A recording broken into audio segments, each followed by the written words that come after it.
welcome to my pre. What's up, everybody? Today we are going to cover quite a special character. Hold on. Making sure my audio is good. Can my baby be heard? Probably. He's being crazy today.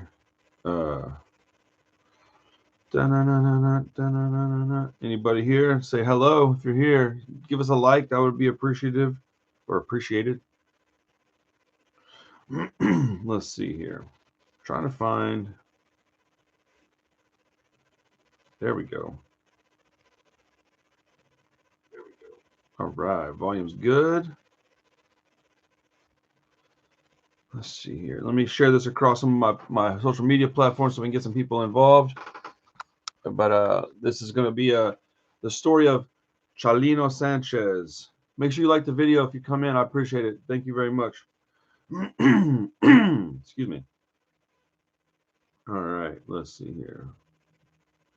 Your groups, my groups. But is anybody familiar with this person?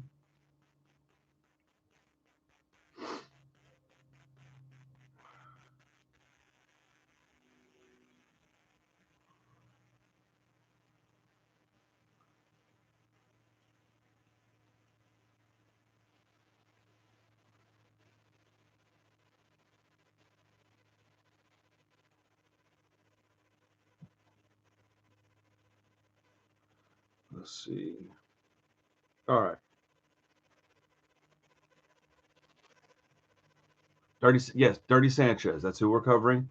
Also known as Shitty Lip. Josh, are you familiar with this guy?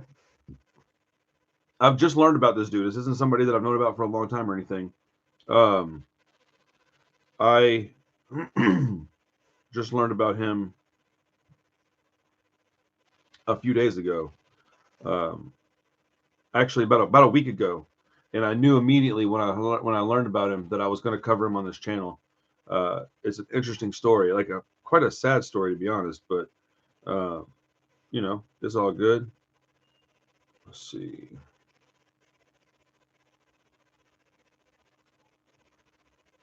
See if anybody else wants to come hang out with us. All right.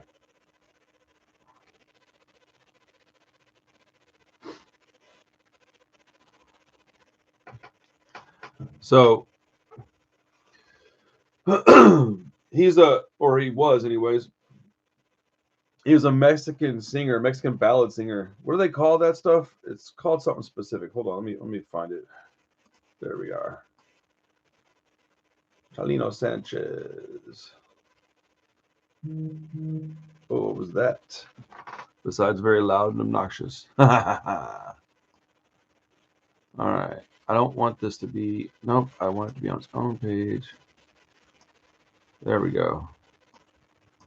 There we go. I'm still learning how to do all this crap. I need to really get on top of the StreamYard thing. Anyways.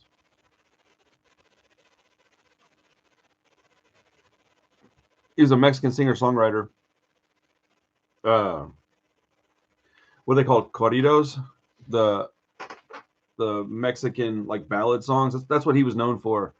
But in the thumbnail, I thought it was really interesting because in the thumbnail I was looking for photos to use for this guy, and I found that picture of him and Tupac hanging out, and I was pretty surprised. So I don't know. This just seemed like an interesting person to cover. I mean, when you're doing true crime stuff, there's the ones that everybody's covered. Hey, Jamie, how are you? There's the ones that everybody's covered, which I'm sure I'll get to plenty of those too. But I've been looking at stuff, you know, in the southern United States, West Coast, Texas, Mexico, California, Arizona, New Mexico, places like that are places I'm familiar with to cover crime from down here, because I think sometimes some of that stuff gets glossed over because it's not from New York or the East Coast, Chicago, Boston, places like that, Philadelphia. so I wanted to cover just stuff from a place that I. No, I wasn't El Mariachi. He could have been though. I think he's the reason they made that movie. Actually, dude, this story is way, way, way more sad than that. But yeah, here I'll just start talking about it, man. Let's just start talking about this man and his life. So when I do these true crime things right now, at least for now, I'm just basically reading off the Wikipedia page of the person. So if something is wrong, feel free to let me know. Once I get better at this and more comfortable with it, I will start making videos and not live streams, and they'll be a little more polished with photographs and things like that. So um, he was, let's see, Chalino Sanchez was born on August 30th, 1960, and died on May the 16th in 1992. He was only 32 years old. His actual name was Rosalino Sanchez Felix. But like I said, he went by Chalino Sanchez. He was a Mexican singer-songwriter. He specialized in regional Mexican music and was especially famous for his corridos. Chalino's son, Adan Chalino Sanchez, was born on April 14th, 1984, is also a Mexican singer-songwriter in his own right. So Chalino was born on El Guayabo, a small ranch. Man, so some of this stuff I'm going to have a hard time saying because I'm from Texas, but I don't speak very much Spanish. A small ranch in Sinaloa, Mexico. He was the youngest of 7 children. His parents were Santos and Senorina Sanchez. Chalino grew up poor and lived a difficult life. Surprise, surprise. His sister, Juana, called him a curious and mischievous child who always dreamed about becoming a singer. His birth name is Rosalino, but he later changed it to his nickname, Chalino. In 1975, at the age of just 15 years old, his sister was sexually assaulted by Chapo Perez, a rich and dangerous man. 2 years later, in 1977, a 17-year-old Chalino saw the man at a party and allegedly shot him in revenge, killing him. After committing this act, Sanchez left for Tijuana with his gun and a Jesus Malverde chain. During his time in Tijuana, he worked as a coyote, who's an immigrant smuggler, bringing immigrants into the United States. Hey, man, roll these nuts, sir. For anybody that's watching this later and is wondering what I'm talking about, in the live chat, Cinema Studies told me to roll my R's, bro. He's offended. I told him to roll these nuts on his tongue. Get there, boy. The same year, Chalino himself crossed into the United States as an undocumented migrant worker. He began in Oregon and later moved to Los Angeles to live with his aunt in Inglewood, California. He washed dishes, he sold cars, and according to his friends, dealt small quantities of weed and cocaine. I mean, don't we all? He also helped his older brother, Armando, run an immigrant smuggling operation. You know, dude, look, good for them, man. Get those people out of that hell and over here if they can. It's not too much better over here sometimes, but, you know, if you want to be over here, I say come on over.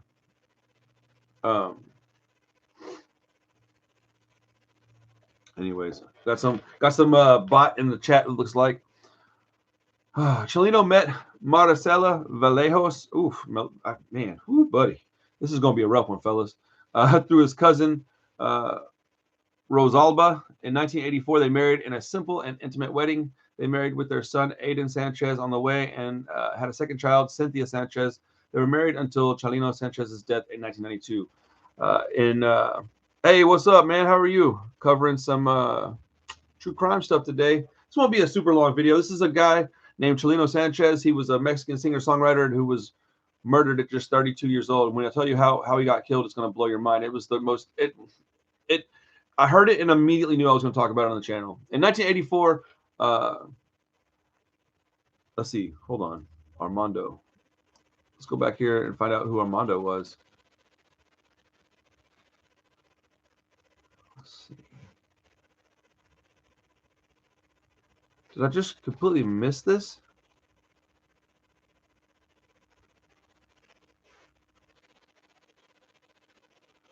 So who is Armando? Did I just miss who Armando was? Did I say it and then not even register it? That doesn't surprise me. Armando, Jamie says. I'm going to get canceled just for trying to cover a guy that I thought was an interesting story. Anyways, in 1984, Armando was shot and killed in a hotel in Tijuana, which inspired Chalino to compose his first corrido, or ballad, around this time. Chalino was arrested. He began to compose songs for his fellow inmates and anyone that had a story worth telling. Chalino began to earn money through his compositions and would be gifted with guns and presents by his customers. Presents. Among his many customers are Lucio Villarreal and El Pelvacas and Jorge El Coquillo Castro. Ooh, buddy. A small group known as Los Cuatro de la Frontera. Oh, my goodness. Recommended Chalino to go into a recording studio on Olympic Boulevard in Los Angeles. The studio was called San Angel Records and was owned by Angel Mariscal. Originally, another artist was meant to sing his songs, but he got canceled, so Chalino sang his own songs. Oh wow, okay. You should cover John Wayne Gacy, man. Eventually, maybe. As soon as Josh stops laughing at me. I'm trying, man. Shit. At least I give a crap. John Wayne Gacy, really? Maybe. I'll get around to it. That's a popular person in this genre. So I mean he's been covered a lot. In 1989, Chalino recorded his first cassette of 15 songs. While selling those cassettes out of his car trunk, he stocked tapes at local swap meets, bakeries, and various other businesses across South Central Los Angeles as well. Down here in Houston, man, you find screw tapes all over the place. It's exactly what whenever I read this, I thought that immediately. I thought, man, this dude was just like he was out there hustling screw tapes. I miss those days, man. I would give up all this streaming stuff and all these MP3s to have cassettes and CDs back, man. You used to have to go out there and earn your take, man. Earn your keep, brother, whatever you want to call it. You had to go earn your money. You have to go out there and hustle your art and your talent. Now it's like now you can become Black Roses and throw up a song on SoundCloud and think you're awesome, and then I have to come by and tell you how awesome you're not. Oh man. Anyways. Chalino connected with another Mexican immigrant named Pedro Rivera, who had set up a small recording studio in Long Beach, California, called Centas. Ooh, I'm not saying that word, bro. I can't pronounce that. Anyways, his studio allowed aspiring musicians to record for cheap. Chalino and Rivera pioneered the prohibited corridos, songs that mythologized drug smugglers, murderers, or valientes. The Centas, oh my goodness, dude. The roster at that studio included Pedro's children, Lupio, Juan, and the late Jenny Rivera. Was not initially aired on radio, but they became the foundation of the Latino genre in Los Angeles. Promoters across the Southland quickly sought to book Chalino at all of their clubs. Chalino sang his songs in his cadence, and he used some slang, something no big singer had ever tried to do before. In 1992, there was a Coachella concert, and on January 25th, 1992, Chalino was hired to sing at a nightclub in the desert city of Coachella.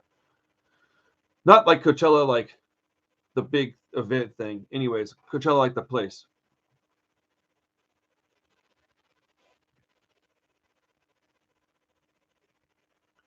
Man, I might have to like kick these people out. Like, awesome. I hate having to do this. This is stupid.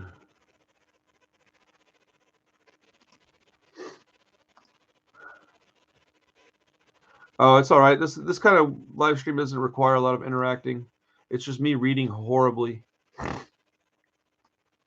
I might actually take this story and make a video out of it because I'm botching this live stream.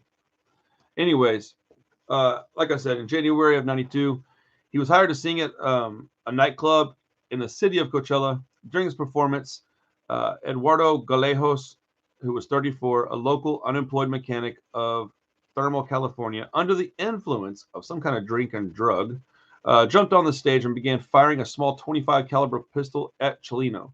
Chalino pulled a 10-millimeter pistol from his waistband and began a running gun battle, chasing the man around the club. 400 people were in attendance, of which 7 to 10 people were reportedly hit in the exchange. Among them was Chalino and the group accordionist. That's amazing. You're like, da, da, da, da, da, da, blah, oh. But Ignacio Nacho Hernandez, who was the accordion player, a local man, 20-year-old Claudio Rene Carranza, was killed. A bystander wrestled and killed the guy who started the gunfight with his own gun. That's amazing. That's amazing. Um, Chalino was in critical condition and underwent surgery at Desert Hospital, Palm Springs. The shooting made ABC World News Tonight, as well as both English and Spanish-speaking newspapers. Chalino saw success with his sales and began getting airplay, although it was a single, old-fashioned, non-narco song called Nieves de Enero, that got him his initial airplay. His next Los Angeles appearance at El Parral, doors had to close at 6 p.m., 5 to 6 hours before he was due on stage because of incidents like this. That's crazy. And because of the crowd getting so large, that's bananas.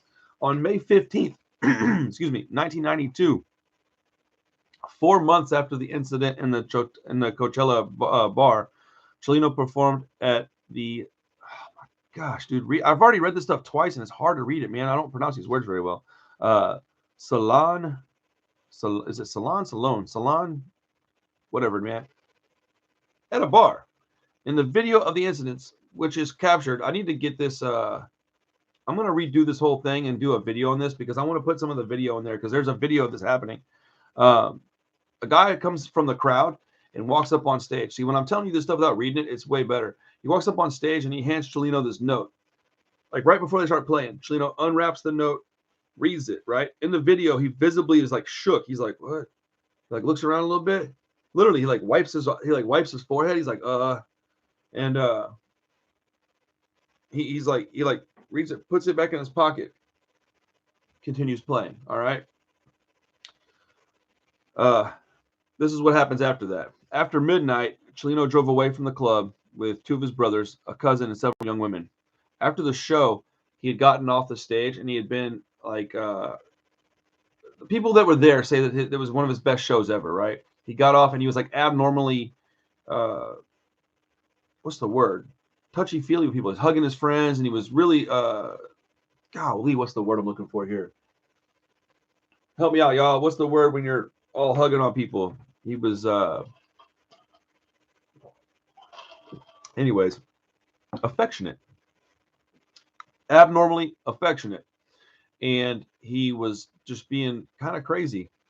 Emotional, kind of emotional, but affectionate is the word I was looking for. He was hugging people a lot, and they were like, what is going on here? He was touchy-feely. Dude, there's a fighter in UFC, Andre Touchy-Feely. Best nickname in the whole entire, his name's Andre Feely. Jamie retracted a message. I didn't know you could do that. Oh, that's awesome. Anyways, they mentioned it a lot that he was, abnormally affectionate. He was talking to him, hugging him, get close to his friends, and they were like, yeah, he's normally a little more reserved than this. And so about midnight, they leave the club. He leaves the club with two of his brothers, his cousin, and a bunch of girls. They got pulled over by a group of armed men in unmarked cars. The men walk up and they showed state police ID cards, and they told him that their commander wanted to see him. Chalino didn't know what to do, but he thought that they were lawmen, so he agreed, got into one of their cars, and his car followed behind. At 6 a.m. on the 16th of May, so the next day, two farmers found his body by an irrigation canal near Highway 15 in the neighborhood of whatever, man. I can't read these fucking words, man. I'm going to make a really great video about this because it's going to take me about a week to do it, too, pronouncing all these damn words. He was blindfolded and his wrist had rope marks. He'd been shot in the back of the head. So basically, he killed a dude at a show. There's no real rhyme or reason by what happened that I can tell. I looked it up. There wasn't any information on why the guy charged the stage. He might have been singing songs about people that he had no business talking about. It's kind of what I was thinking. When you get kind of a big head, you think that you're above some things or you're untouchable. That's not the case, man. Some of these cartel guys don't care. You start making songs. It's like if a rapper made some songs about some of these guys, they might get shot up too, man. But especially back then in the 90s, there wasn't cameras everywhere like there are now. This stuff was it was going to easily happen.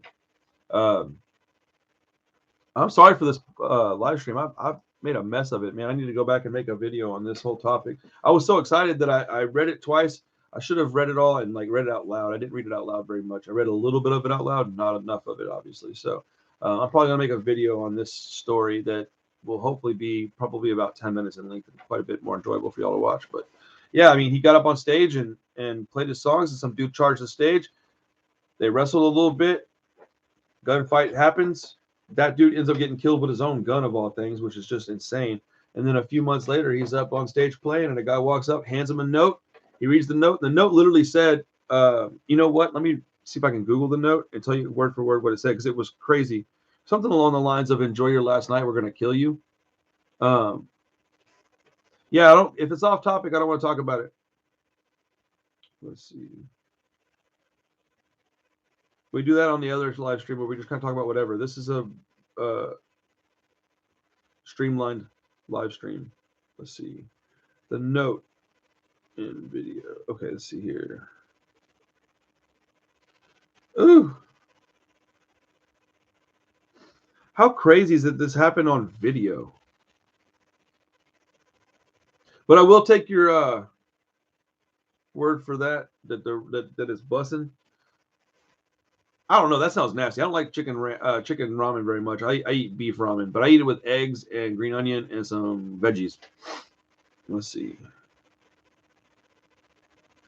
Oh, dude, I can't wait to make this video because it's got the whole video right here. Oh my goodness. All right, so check this out. Chalino Sanchez read his death sentence in a concert. Video shows the moment when he received what would be a death threat. At the end of the concert, he wasn't heard of again until he was found dead. Chalino Sanchez sentenced to death. Rosalino Chalino Sanchez Felix was one of the most beloved singers of regional music in Mexico. His death was the first death of an artist at the hands of organized crime in the country. Today, 29 years after his departure, a video in which he allegedly received a note with a death threat, according to the portals Blog de Narco and Infobe, has resurfaced. The story of Chalino has many aspects. It is said that he went to the United States. The reasons are unknown, but some people say that he left after murdering a person who apparently sexually abused his sister. Oh, that's right. I'm tripping. That's what the whole thing was started from. Dude, I read that and then I completely forgot about that because I was so enthralled with what happened to this guy that I forgot that happened to his sister. Oh man, I can't wait to make this video.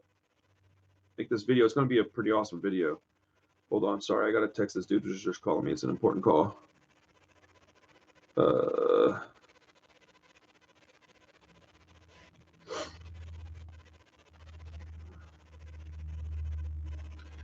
For anybody that's on here still that knows me personally, that's my boy Ellis.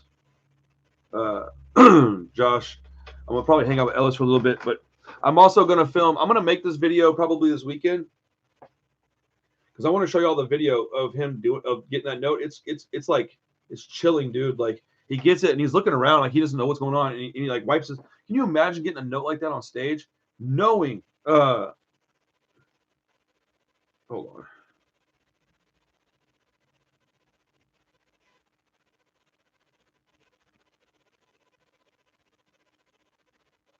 Sorry. So can you imagine being on stage, playing a concert, getting a note like that, knowing that that's it for you? Like that's insane to me. I can't imagine that. Man, here's a question. How do y'all feel about this? Because I'm trying to go live at 12 on Thursdays, noon on both days, maybe even earlier, maybe even 11. What if on Tuesday I continue to do the same old thing? We go live and talk about horror news, what's happening in the horror genre. On Thursday, I go live at like 10 or 11 in the morning and then drop a video at 11 or 12. Maybe go live at 11, drop a video at noon. That in the live stream, we just kind of talk about what the topic of the video is. So that way we can just talk and do whatever we want. And then at noon, the video goes live where it is a video on the topic I chose. I think that might be a better idea. I think that might be a better idea. That'd be a lot of fun. So for anybody still watching, I'm gonna wrap this up in a few minutes. I'm gonna go and make a video about this and drop it next Monday, probably. Maybe even this weekend if I can get it done. But I got a lot going on this weekend. I got Scream tonight. We got a not better to flip it how. Oh, drop the video and then once the video's done, go live. That might be a good idea. I can do that. Yeah, I can do that. That makes sense. See, this is why I talk with y'all. I need help with this stuff. That's a good idea. Let the video go live. and then talk about the video after it goes live. We can chat about it for a little bit. But if we go off topic, it's no big deal because I want people like Venom to come hang out. Man, now you got me want to try these dead-gum chicken ramen with ranch, bro. I got to do more food videos. Y'all notice I fixed my camera. It's because my lamp was too close to the camera. That's why it was blurring. It's really annoying, but it's all good. But yeah, I think I'm gonna do that now. I'll start doing a video on Tuesday, Wednesday night. Have it drop on Thursday morning. Have it drop at like 11. If the video ends at like 11:30, 11:40, whatever, it won't be a long video. Probably 10 to 20 minutes. So then we can go live at like noon to give people a chance to watch the video. That's a really good idea, doing it that way, Jamie. I'm glad that you spoke up. But I don't know what I'm going to cover next week, but I usually try to figure it out by the weekend so I can have some time to look at it. This one bums me out because I read this a few times before I did the video because I knew I was going to have a hard time pronouncing all the words. And I read it out loud like once, and I was pretty successful. What happens is I get live, I get anxious and a little bit excited, and I talk too fast because when I was reading it to prepare for this, I was pronouncing the words way better, but I was talking at more of a speed like this. And not how I normally talk, which is kind of like double that time. So I was talking at a much more deliberate speed, so I was able to pronounce the words a lot better. I need to talk like this more when I'm doing a video where I'm reading things. It would probably benefit me quite a bit. Ooh, it's hard to talk at that speed since I talk normally at about twice that speed. Man. Dude, having breakthroughs on the live stream, y'all. Even that was faster than what I was. Trying to talk at a like slow pace is difficult. Dude, I'm going to give credit to voice actors now that I used to not know they deserved. Anyways, I'm going to head out of here. That's the story of Chalino Sanchez. He was murdered for newscaster voice. He was murdered for protecting his sister, basically. I'll have a much more in-depth video for you guys soon, hopefully with some video footage put into the video so you can see him live react to that note because it's pretty chilling. But anyways, my apologies for this botched live stream. I'm working on this stuff. I'm trying really hard. That's all I can say is I'm working really hard at making this stuff good quality content. So yeah, man, go listen to some good old Spanish music. But yeah, channel's growing. I'm getting better at this. I'm growing too. This isn't something that's easy for me to do. Live streams are still difficult, especially something like this where I have a thing I'm trying to do. Making the video and then talking about it after the fact will be a much better product, I think, for everybody to watch. So anyways, I'm going to get out of here. I appreciate everybody that watched. Thank you guys, Josh, Jamie, everybody, Venom. Appreciate it. Dadgum chicken ramen with ranch. I got to go try that now. I'm going to make, if I try that, I'm going to make a video about it so I can let you know if it's busting or busted. All right. I love you guys, and I'll see y'all in a little while.